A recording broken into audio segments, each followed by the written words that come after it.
Dr. Anna Maria Temple, welcome to the Hair Like Hers podcast. It's so great to have you on the show. We are focusing all on babies and children's scalp conditions, and we are so looking forward to your unique approach and perspective and experience that you have in this field. Welcome, welcome. It's so good to have you. I'm so excited to be here. I'm very excited to talk about this topic. Anything kids always makes me very excited. So tell us a little bit about your incredible background, how you became focused on pediatrics and your amazing social media presence and all the excellent education and knowledge that you're putting out there for everybody. Just tell us how you got to where you are today. Well, it all started I'm born in Romania, and I was born in communism and in 1973. Anyway, at the age of 5, my sister was super sick with a lot of recurrent stomach issues. And, my mom was taking her to doctors all over the place. Around that time is actually when I decided that I wanted to be a pediatrician. And it wasn't just a doctor, it was always going to be pediatrics. And it was not until like many decades later I reflected on why it's always been pediatrics. And my thing has always been prevention. Like if we could prevent chronic disease, we would save so much money, time, and heartache.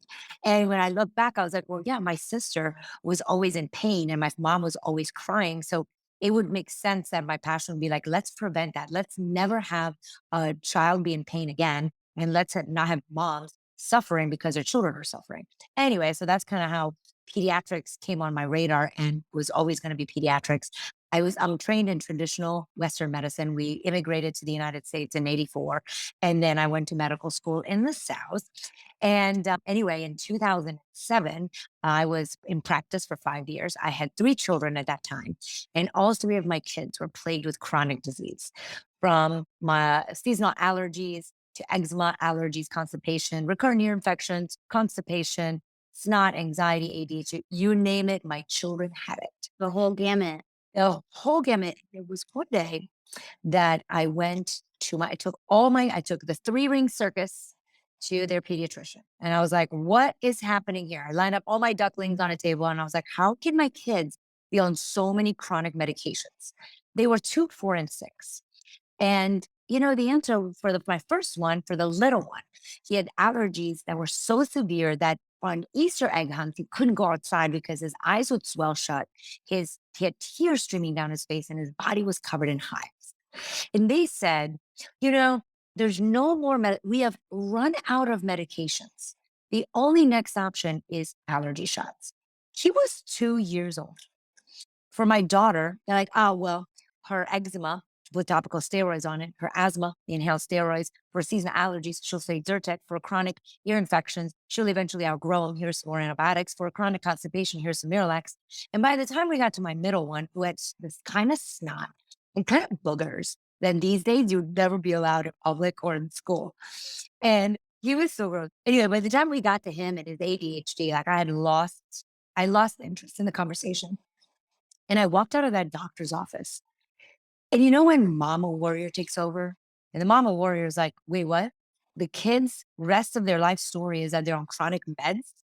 And, she looked at the doctor, Mama, and my doctor self was like, I got nothing. I have no idea what we're going to do here. And you yourself are performing what exactly at this stage? I was a pediatrician. I was 5 years pediatric in practice. So you were speaking to other pediatricians for help and other alternatives. Okay. Yeah. So I'm asking my partners to help me out with my children. Why are my kids so sick? And the answer was like, oh, well, that's just what it is. That's what happens with kids. And they need more medications. And so, my mom was like, okay, this can be the right answer. This cannot be the rest of their story. Anyway, a week later, I went to my kid's school. It was an elementary school where a nutritionist was giving a talk. And I go to all these talks all the time. And I walk in and I'm like, I know everything because I'm a pediatrician, Anyway, it was on a Tuesday morning, 7:30 in the morning, freezing classroom. I'm stuffed in a first grade chair and the fog lifted. And I realized what the root cause of my children's chronic disease was. All that the lady talked about was sugar. Mm. And I came home 7:30 that night in my stilettos, and I went into that pantry and I threw out the Lucky Charms, the Cinnamon Toast Crunch, the chicken nuggets, the juice boxes. the chocolate milks, the Pop Tarts. I mean, you name a garbage, my kids were eating it. And I started replacing it with fruits and vegetables because it couldn't be wrong to get rid of food coloring and preservatives and introduce more fruits and vegetables to my children's diet. Unfortunately, that's when I became an outcast in my family. My husband, who was an orthopedic surgeon, was like, "What's food got to do with this? Kids are fun. I mean, this is ridiculous." My friends Or let them don't live. deprive them. Don't We did deprive them. too. Maybe we grew up on some of the stuff, even though none Uh, of same any 100%. Oh my God, my favorite. We all grew up on this and we're fine. I'm like, really? Because the world's shut down by a virus. I'm like, I don't think we're fine. But anyway, so then, the mama bear, just perseveres. So I persevere. So for the next 5 years, I just continued on. I replaced all the stuff, and my kids came off their medications. They stopped needing antibiotics. They came off their chronic meds. Their eczema healed. Their asthma got better. The snot went away. And then in 2016, 9 years into our journey, we moved to New Zealand without any doctors, no health insurance, no medications. And my kids thrived. They climbed the highest mountains and they bungee jumped off the tallest bridges. And we had no medical issues. And when I was in New Zealand, I practiced medicine and there's no malpractice and there's no patient satisfaction scores. And I practice medicine differently. And my 90% of my patients got better without medications. And then when I came back to the States, I started doing it differently. And that's when I opened my holistic pediatric practice When was that? When did you return from New Zealand? in December 2017. So I started the practice May of 2018. Great. I mean, just for like background, I don't have kids, but I love kids and I have nephews, my friends all have kids, like love to talk about kids, love to learn about them, love to always like share and, listen to stories that people are sharing just because, I grew up with parents, like immigrant parents myself, and like their method was very different before, but they moved into a new environment. And so it was all new food and all new medications and all new language and everything. And, they also believed in like, let your kid kind of have fun. Kids are kids, but then also had their like natural Persian remedies that I grew up with that were sneaky. And I didn't even realize I had so much good, kind of strong, like, traditional remedies that I didn't even realize are so like prominent today. But I just think this conversation is so important. And I think it's so incredible that you yourself, as a mother, took the chance to eliminate all these things from your kid's diet. And that could not have been easy. That was Got nuts. so much pushback because they were already exposed to it. And like all their friends must have been eating it. And like, how did you even pull that off? Well, I mean, the story of like me throwing everything out of the pantry in one day is lovely, but that's just a story. Actually, in reality, what happened was I took one food and I changed it over time. So I started out actually with a Cheez-Its. Cheez-Its crackers were like prevalent in my family. And I was like, okay.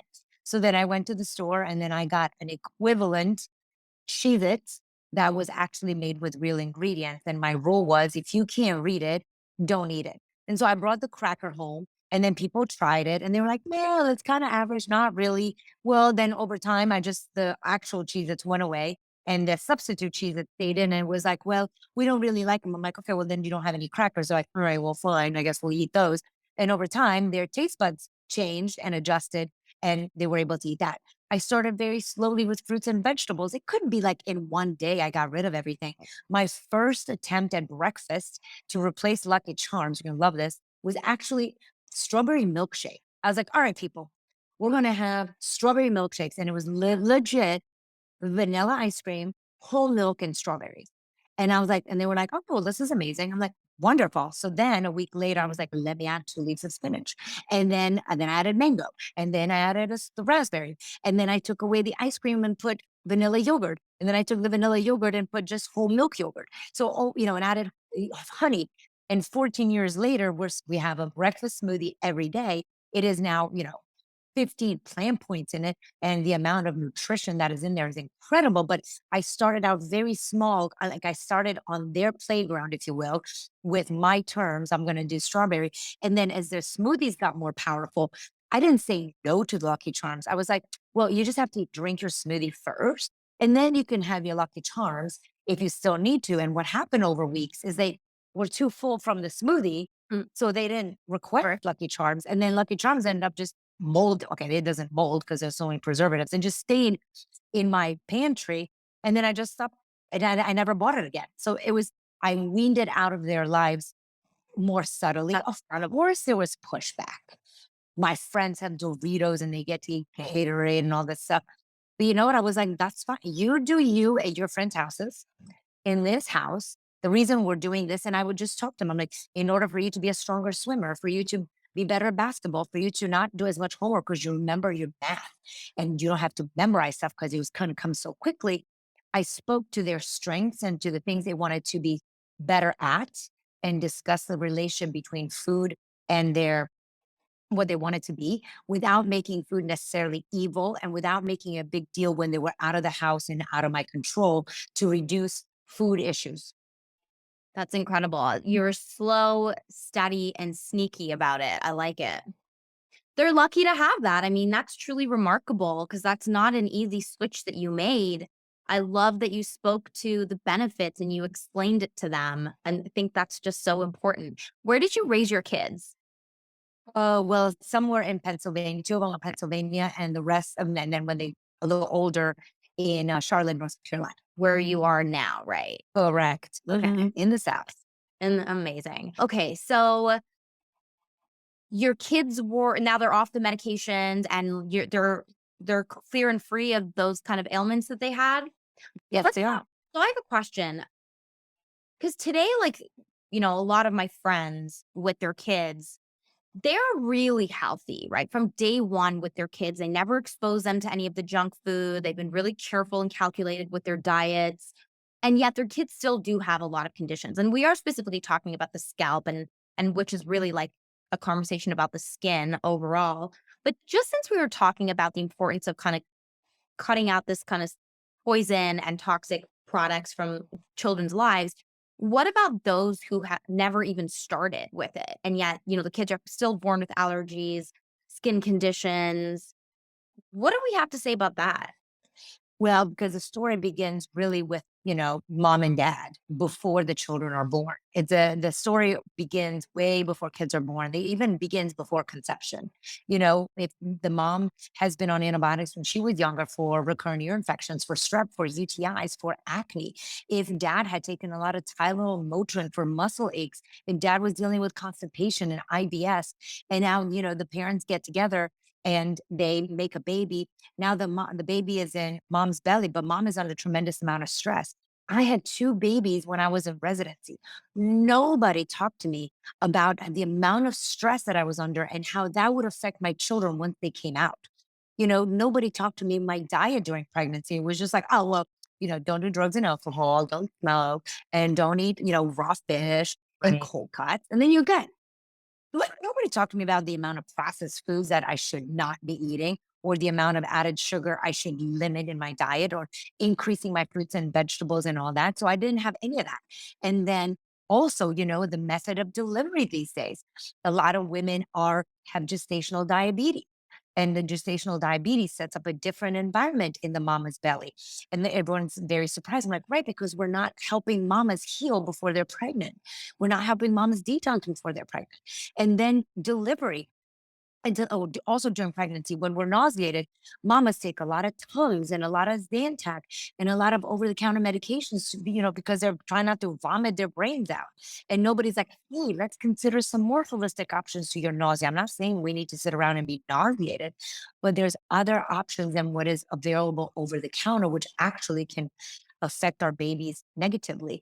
And then at delivery, we have a lot of group B strep, which is bacteria that's in the vagina, and mamas are getting antibiotics at birth, or a lot of C-sections. The rate of C-section in this country has quadrupled in the past few decades for so many reasons. And when you have a C-section, the baby doesn't go through the vagina, and that's where the baby is going to acquire the mom's microbiome, the good bacteria. And mama gets antibiotics at birth because it's major abdominal surgery. We can't have mom die. So mom's getting antibiotics, and now the baby has antibiotics. So automatic, just from that, we set off a whole cascade of events. My daughter, my firstborn, was breech presentation, which means she was coming upside down. So she had to be a C-section. She's the one that had the most conditions. She's the one with recurrent ears infections and chronic constipation and croup and asthma and all of that. My boys were vaginal deliveries after her, and they had well, one of them had nothing. Well, the allergies and then the sinus infections. But what I'm saying compared to what she went through was nothing. Right. It's remarkable. And I think that, and I would only hope that all these kind of symptoms that are getting handed down and everything that's kind of traveling through like conception and all that, like I would just hope that eventually it would all start to taper off with moms being really careful as they're having their kids and then being really careful with their children. Like, I hope it gets to a place where it all starts to get really healthy, right? And we have these like really healthier generations of kids that don't have to deal with all the, decisions that parents had made before them and the generations made before them. So, and this is why we're having this conversation here so that we can be part of that and get ahead of that and have a preventative measure like you mentioned. So let's get into baby scalp conditions and kind of what different types have you seen? What are you seeing today? Let's talk about cradle cap and whatever else that you think, can help our listeners and help them get ahead of it or help them treat it if they're dealing with it right now. Got it. Well, so I mean, cradle cap, some form of cradle cap, which is just what cradle cap is like basically dry, flaky things on the top of the scalp. A lot of times it can look waxy, a little like yellowish, and it could be stuck to the hair. And mm, for a lot of kids, that's just really normal. There's a little bit of a fungus that can grow on the scalp. Remember that for every one human cell, we are 10 bacteria cells, and not only are we covered in bacteria, but we also have fungus and viruses and other, stuff that is all around. We're just not we're not a sterile human. We are part of a giant microbiome. And so some kids can have a little bit of cradle cap. What do I mean by that? Maybe like 3 finger breaths, and it easily flakes off and it's no big deal. It's not bleeding, it's not scabby. It's their rest of their skin looks good. They're pooping daily, they're nursing well, all that as well. So in those kids, I don't get bent out of shape. I'm like, for a lot of them, we don't even do anything. We just leave it alone. And for others, we do. I know you have coconut, you talk about coconut oil. So, I mean, you can do a little coconut oil, leave it on for 5 minutes, and then you can take a toothbrush with soft bristles and just brush it off after 5 minutes, and then you're done. Then we have the kids that are going to have more moderate. So there's a more significant coverage. So maybe like a quarter or a third of their scalp is covered. That's when it starts, things go, what's going on here? That's a lot of cradle cap. When it gets that extensive, we'll see it behind the ears. We'll see it like in or outside the ear area. You'll see it in the eyebrows. And then if left without doing anything, you'll start seeing eczema patches, or we'll start seeing red, irritated skin cropping up on the cheeks and on the neck. And then you're like, wait a minute, this is more intense. So that's when we know, like, all right, well, the body now seems to be showing some inflammation.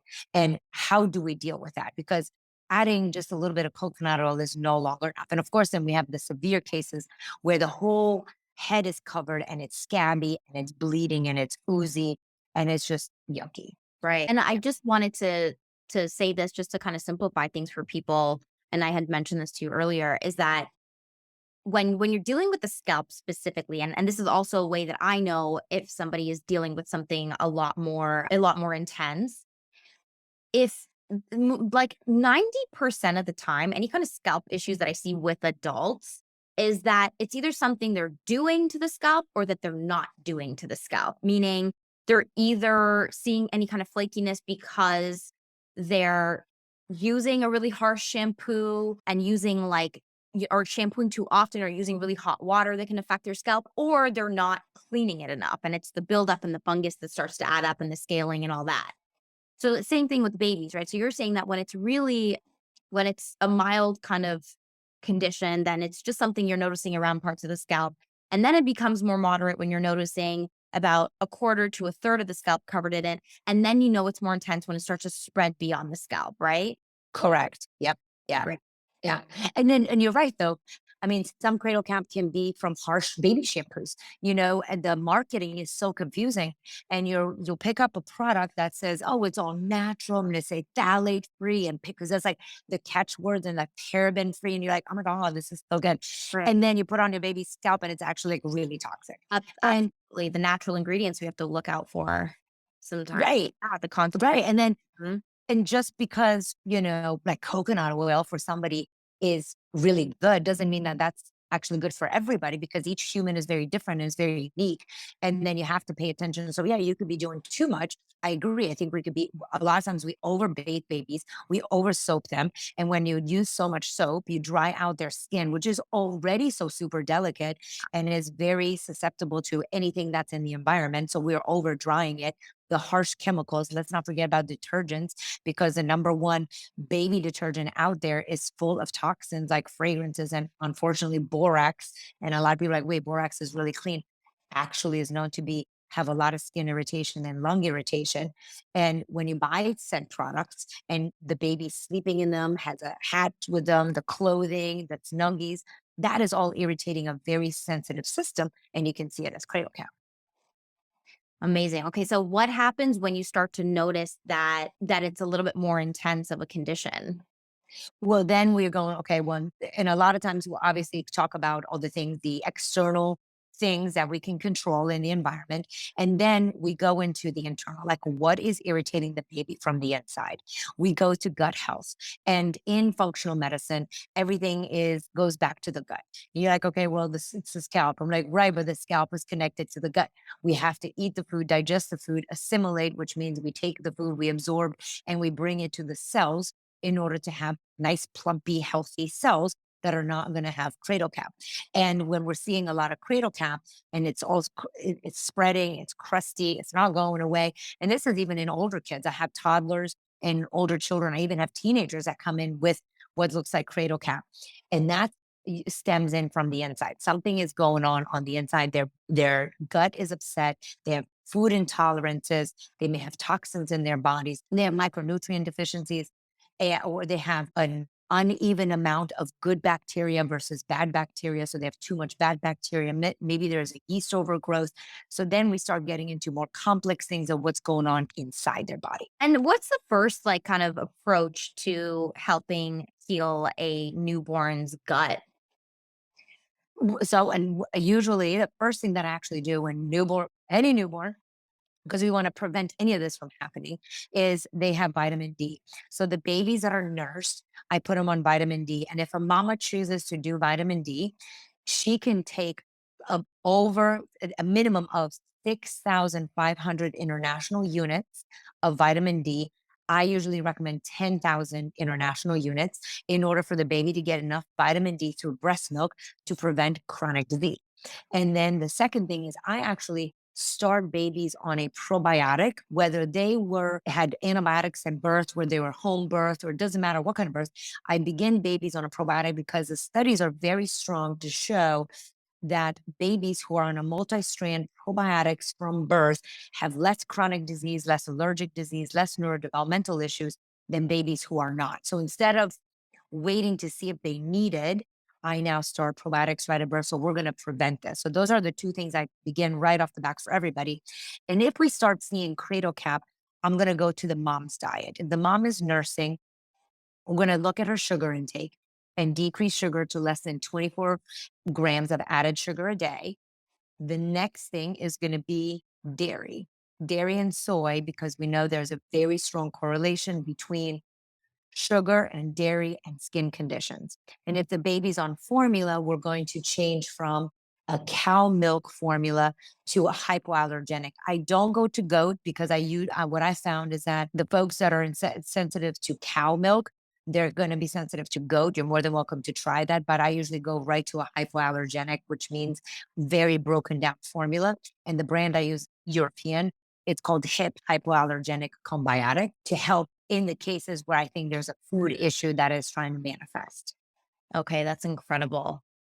So we're doing vitamin D for mom to kind of pass on through the breast milk. And then how are you giving the probiotics to the babies? So there's one that is Visbiome, and that's actually liquid, or there's one by Clear Labs that's a powder.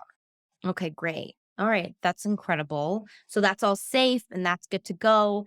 And then you'll start to see the decrease in the baby skin reactions when you start to work on mom's diet a little bit, cut back on the sugar and the dairy, and then you'll start to notice the difference in the skin. Correct. Yes. And again, we will do some topical stuff, some topical things that are very gentle, is aloe vera.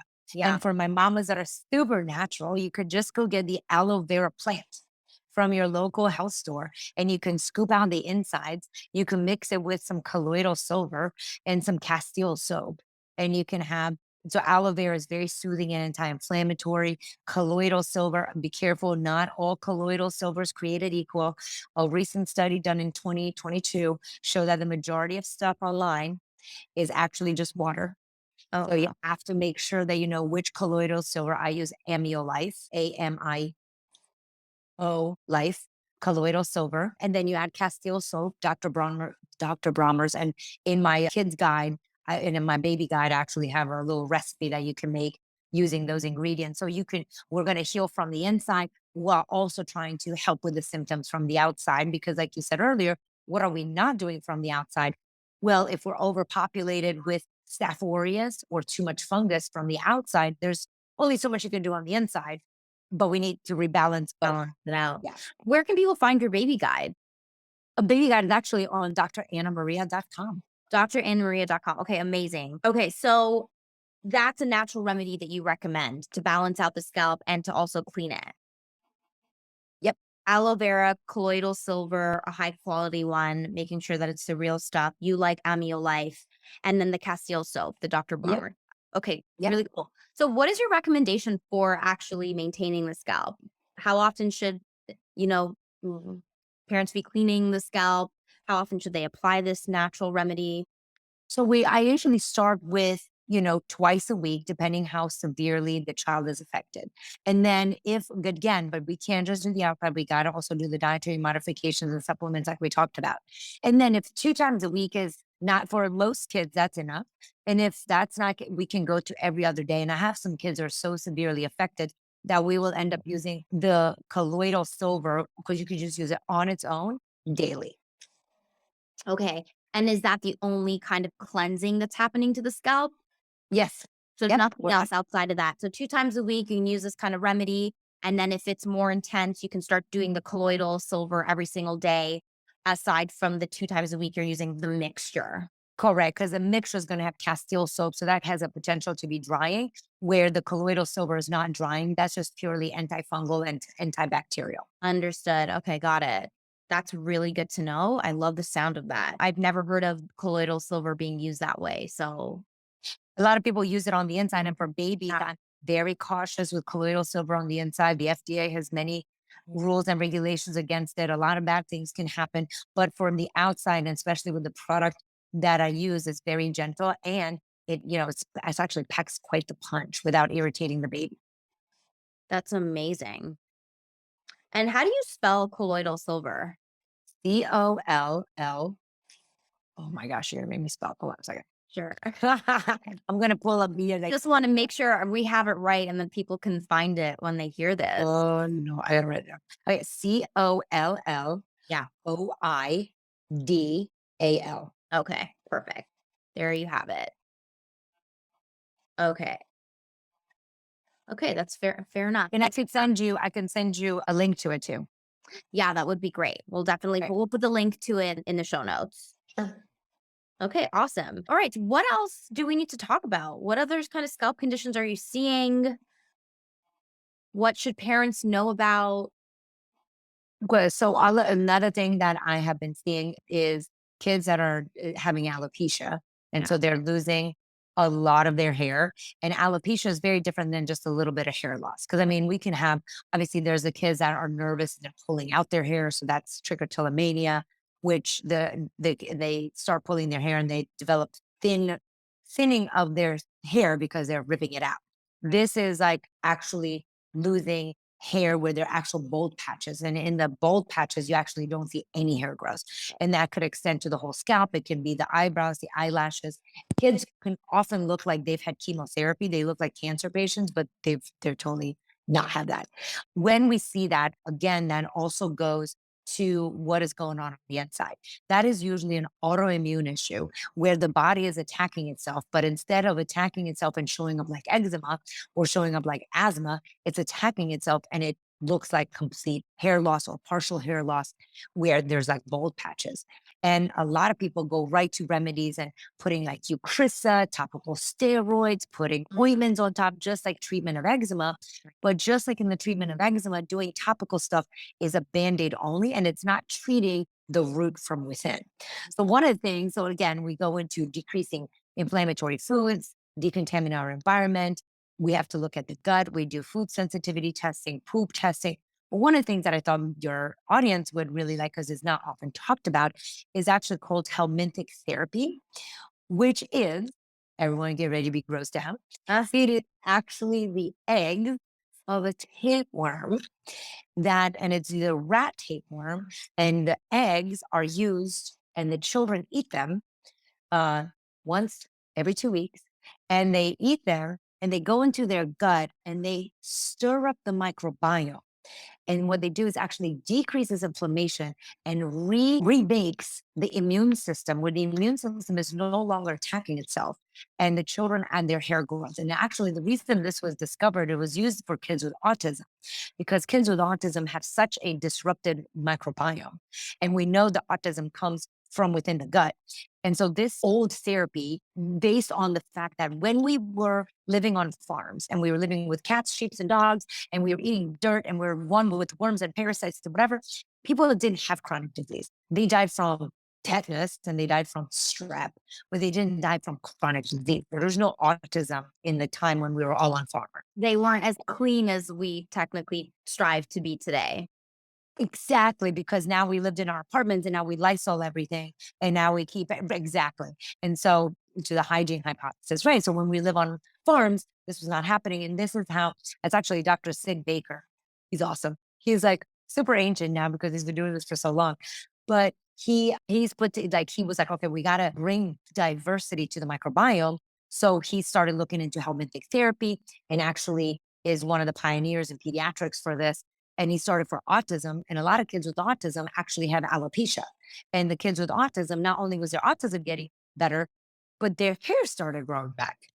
And so now it's one of the modalities. And in fact, you can check helminthic therapy for Crohn's disease, ulcerative colitis, and other inflammatory conditions. So now it's actually become more of a widespread treatment. It's not mainstream, but it's more widespread. Actually, big universities are running clinical research on using helminthic therapy on other chronic issues. But I thought for your audience, for people that are suffering from alopecia, after they change their food, get rid of toxins, get rid of food coloring, preservatives, they're eating more fruits and vegetables, they're doing their supplement and nothing is working, considering helminthic therapy might be a great course of action for a lot of people. It's not 100% in 100% of the people, because nothing is, but it works in 50 to 75% of people, which is really good odds. How do we spell that? Helminthic therapy? Yeah. Hold on. Another one. Hold on. Yeah. Okay. HEL. Yeah. M as in Mary, IN Nancy, T as in Tom, HIC. Helminthic. Got it. So helminthic therapy is using tapeworm eggs. And then you ingest them and then you poop them out. And that's why you have to take them every 2 weeks, because you use the eggs from the rat tapeworm. So the host where these eggs would actually open up and create a problem is in the rat. But in the human body, it can't cause a problem.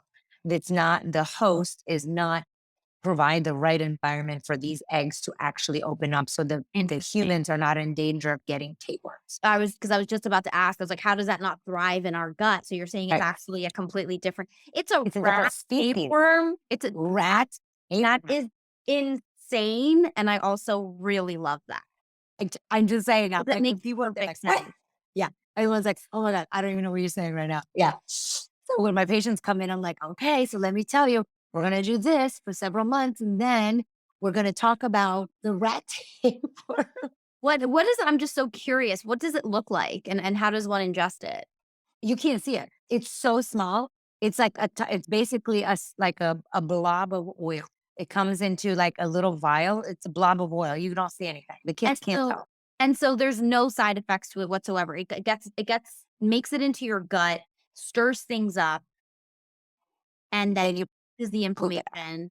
And what is it doing exactly that it's decreasing the inflammation? Like, what is it doing? Is it eating something up? Is it releasing something?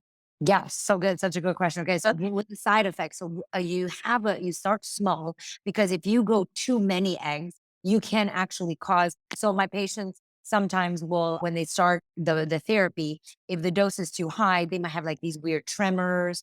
They might have headaches. They might have belly pain, maybe diarrhea. Not often, but I mean, you can see that they're a little off, and we're like, okay, the little guys are working. The body's seeing it. We're not panicked because it's not a disease, is just a temporary readjustment because the body is like, wait, hold up, something's not right. But the way it works, it goes into the gut, and now the gut bacteria and the gut microbiome and the hormones in our gut and the digestive enzymes in our gut, they have to regulate it themselves to figure out, is this friend or foe? And when it's trying to figure out if this is a bad thing or a good thing, is this going to attack us or not, it sets off a cascade of events that are not exactly understood that actually calms down the system, because the good bacteria is like revving up and trying to come to the defense of the host. And when the good bacteria is like, okay, something's attacking us, well, actually, nothing's attacking, it rebalances the gut. But so basically, it just causes mayhem in there. And then it's like somebody coming into, I don't know, a room and screaming out loud. Everyone's quiet, and then creates order in some way. That's a terrible No, metaphor. that makes perfect sense. It's just it tells the body that something is going on, and then when the body comes to fight it, the body has to reorganize itself, basically. Okay, and there's no, like, it's not bad for us in any way, and it completely, like, becomes eliminated from the body. And then you poop it out. Yep, you poop it out. And this is kind of how, again, this is how we used to live long time ago. And we know that people that have more diversity in their gut, they're healthier than people who have less diversity. Because we've done tons of poop studies on people, not on homeopathic therapy, but I'm saying like people, like when we try to change their diet, when we try to add more fruits and vegetables, when you're like, well, should I just have a pound of spinach or should I have a pound of like 7 different kinds of vegetables? Like, what should I do? And we know that from guts in people that live in Africa or sub-Saharan Africa or in the Amazon, that they just live on nuts and berries and plant diversity, and they, come exposed with poop and dirt and whatever. Their gut microbiome is so diverse. They don't have chronic disease. They don't have breast cancer. They don't have colon cancer. So this is basically in that genre. It's like we're adding diversity to the microbiome so we can have less issues with chronic disease. And is that the only kind of tapeworm that this is being done with, the rat tapeworm specifically? Mhm. Yeah. Yeah, And what about specifically. and what about for adults? Are you also implementing this in an adult's diet? So you know what? I don't treat adults, but the clinics where I reached out to for my patients with Crohn's disease, they treat people of all ages. So when you look at Crohn's disease and ulcerative colitis data, this is all inflammatory bowel disease. The experiments are all done in adults. Where So does where does one get this? I'm just so, like, fascinated. well, so I use my Dr. Sid Baker specifically, but there's other centers. I don't know the other centers because my one supplier is fantastic. So I have not had to research around the country for it, but you can actually find them at major institutions. So could people reach out to you? And, like, what if somebody's, majority of my audience is either in New York or Toronto. So could they contact you? Do you do virtual consults if they wanted to get some of that? So actually, Dr. Baker's office, who's in Connecticut, he is actually in Connecticut. So the New York folks, Oh, Connecticut, it's like right next door. wow. Yeah. Okay. Do you do virtual consults? I do virtual consults as a one-off, but if families want to work with me, Yeah. they have to come and see me once in clinic, and then we can continue doing virtual. Fair enough. Okay, good to know. Okay, that is so fascinating. Is there anything else that you think we should touch on? Like, what are your thoughts on a medicated product, cortisone? Like, what do we think about that? Okay, so cortisones and topical steroids, Mhm. they are a quick relief. I can't like throw them against the wall. I'm like, they're a quick relief. My issue with them is that in the traditional medicine, they're used as like the thing. Like if you have eczema, you're going to use topical steroids, and we hope you outgrow eczema. And a lot of people I hear is kids outgrow eczema by the age of 2 or 3. So why worry about it? Just put some topical steroids on it and be fine. Mhm. And I'm like, okay, well, hold on a second. If the child is manifesting eczema, that means there's something inflamed inside their body. Should we pay attention to see what the body is ticked off about rather than putting a Band-Aid on? That's my issue. But in my online eczema program, we will use topical steroids when the kids are on fire and they can't sleep and they're bleeding and they have a risk of infection. I use it very judiciously in a very specific way. But our goal, that's not the treatment plan. That's just a Band-Aid while the body heals itself with a specific protocol. And what is your eczema program? So because so many kids are affected by eczema, the rates of eczema these days, we used to be in 1970s was 1 in 15 kids had eczema. Now it's 1 in 5. And in some populations, like Asians and African Americans, it's 1 in 2. That's 50%. That is not okay. So we couldn't help everybody in our clinic. So now we have an online program that is for 6 months, and we help you with food modifications. We do a very specific supplement regimen. We help you detox, and then we do this. Actually, we have one-on-one group calls every week. So you have 24 one-on-one call sessions with my health coach, and you have 24 with myself or my nurse practitioner, the provider. So for 6 months, every week, you get to support from my team, so we can customize the program to you and your family, because not everybody responds to everything. That is incredible. I love that. So like ongoing support, because it's such a journey, is it not? Like you have to test things out. It doesn't, like, I know the gut personally from personal experience, like I know it doesn't happen overnight and it takes a long time to reset a gut. I love that. It is, and it's so hard. And dealing with your child who has chronic disease is so lonely and it's so depressing, and you feel that you're without hope, and you're just Googling 5,722 hours, and you're trying that remedy and the other remedy. The average family spends $4,000 on topical treatments. That's not even talking about the pediatrician, the allergist, the immunologist, the medications, the hospital visits. And it's a lonely world, and you feel hopeless, and they tell you the only things are steroids and Dupixent. And you're like, but really, because I kind of feel that this is coming from the inside. And I feel a lot of mama guts and mama instincts are ignored. And my claim to fame, my special power, is listening to mama guts.